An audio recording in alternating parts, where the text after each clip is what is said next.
welcome back to Die Rollin for day 13 of this Advent experience adventure from Exit the Game. So today we are going to go exploring the rooftops up here at the very top of the Advent board, as you can see, right up here.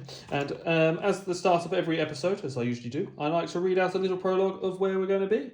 Last time we were going exploring an old printer's room, which had a fun list of Sudokus, as you can see over here, of my amazing working out that I had to spend time doing yesterday, to have a look at what's going on up here. So without any further ado, let us begin. There it is again, the strange feeling that has come over you several times this night. It's as if you recognise something here, but what could it be? There is a room, the room you have entered is a chemical laboratory. As soon as you realise that, you feel uncomfortable, and it's not just because of the large poster on the wall. Granted, the periodic table of elements brings back some memories of your school days, but that's not it. You've since learned that science is cool. No, your discomfort comes from being in a lab not long ago. Apparently an experiment went badly wrong here. It's as if something may have exploded fairly recently. The floor and walls are riddled with enormous cracks, and the glass shards are scattered all over the floor.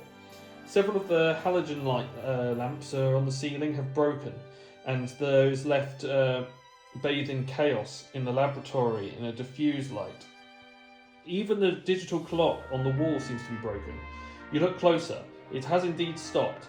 The only part of the LED is still intact. And what is the other stuff on the table? Could there be brightly coloured Petri dishes? Be the cause of the catastrophe? There is no sign. There's no one in sight, or to ask about what's going on. So you keep looking around. Finally, you find a couple of sticky notes on the floor. You pick them up and take a closer look.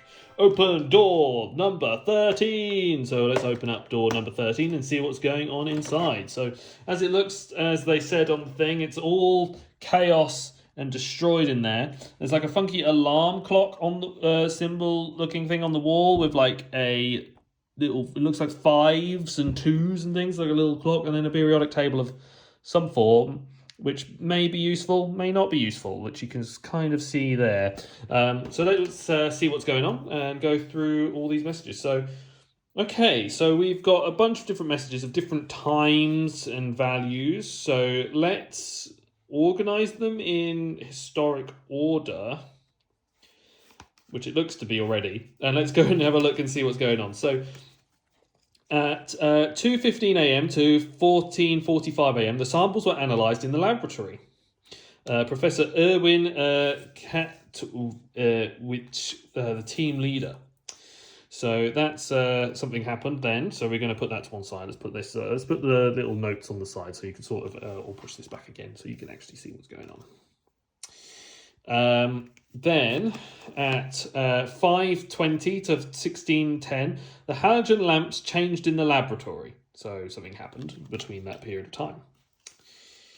Then at 7:55 a.m, a message, one of the samples has exploded and destroyed parts of the laboratory. Nothing. Luckily, nobody was in the lab at the time. It was still unclear exactly when the explosion took place. And then we've got the investigation of samples from the laboratory has shown that the blast took place more than 3 hours ago. So it's definitely something to do with that clock on the wall. So if I draw out what I saw as a clock face, so that you guys can kind of see what's going on, I think we're here determining the time at which the whole sort of room went into chaos. So we've kind of got a clock that has a bit that looks like a little square. Then you've got a faint top, which possibly could be related to it or not. Then you've got the same on the other side, but with like that. And then you've got on the other side that.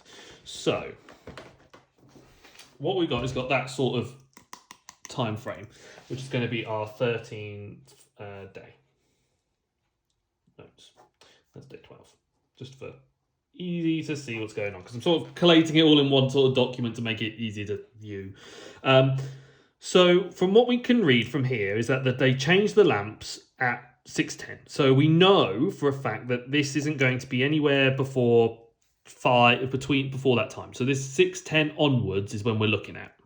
We're looking at here to say that there's an explosion has happened, and it was noticed at 7:55. So we know the event took place between 6:10 and 7:55. Something between that period of time happened. The exactly when sort of hints me to like that is the time and frame which we're looking for to figure out if this is the of the code that we're looking for, which should be a time. So it should be, so the values will be within the 9-digit number. So you're not going to look for like 10 o'clock. Now in this case, it's saying it's 9 a.m. that it says it took exactly place 3 hours ago. So more than 3 hours ago. So it's saying that it's earlier than say 6 o'clock. So we're saying it took place at say 6:23. So let's have a look at this. So it's saying it took more than 3 hours ago.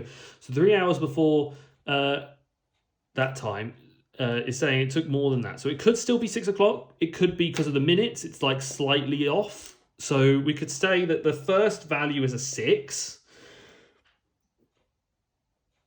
And see, okay, so that would be the first value because we're saying that it's 6 because it's happened after 6 o'clock. So it must happen but after that period of time. Now, it could be 3 hours exactly from that day. So we know that if it's exactly 3 hours ago, then this could be 2. Now, it could also be that this is an 8, though I don't think it's the case.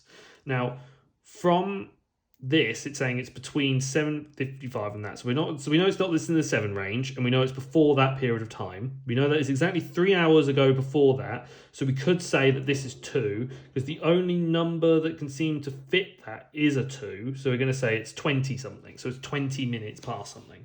Now this could be 8 exactly to match it, but we're saying it's more than that. So the only other number that I can see fitting here is a 2. So we've got 622. So 622, an explosion happened in this laboratory that caused disaster. So let's have a look and see what's going on. So if we put a 6 in there, we put a 2 in there, and we put a 2 in there, is this when the explosion happened? Kaboom! So it's saying it's a hexagon, and a circle. So from our thing, we're going to go across one, we're going to go diagonally down one, and then we're going to go across one. And it does match. And yeah, so the time exactly was 6:22, and we have solved another day in Advent, and we've solved another little detective crime of when the exact time of the explosion happened. So I thank you guys for watching this shorter episode of the Advent as normal. We managed to solve a fun little riddle here, trying to deduce now some different things from the room, figure out that this clock matched the symbols that are coming through, and that was a really good little puzzle. So I hope you guys enjoyed this episode. Make sure you check us out on all our social medias of Instagram, Facebook, Adam's Secret TikTok channel, and of course on YouTube. Make sure to leave a comment down below, a like, and subscribe to our channel for even more fun content. And most importantly, guys, I want you to all stay safe or die rolling.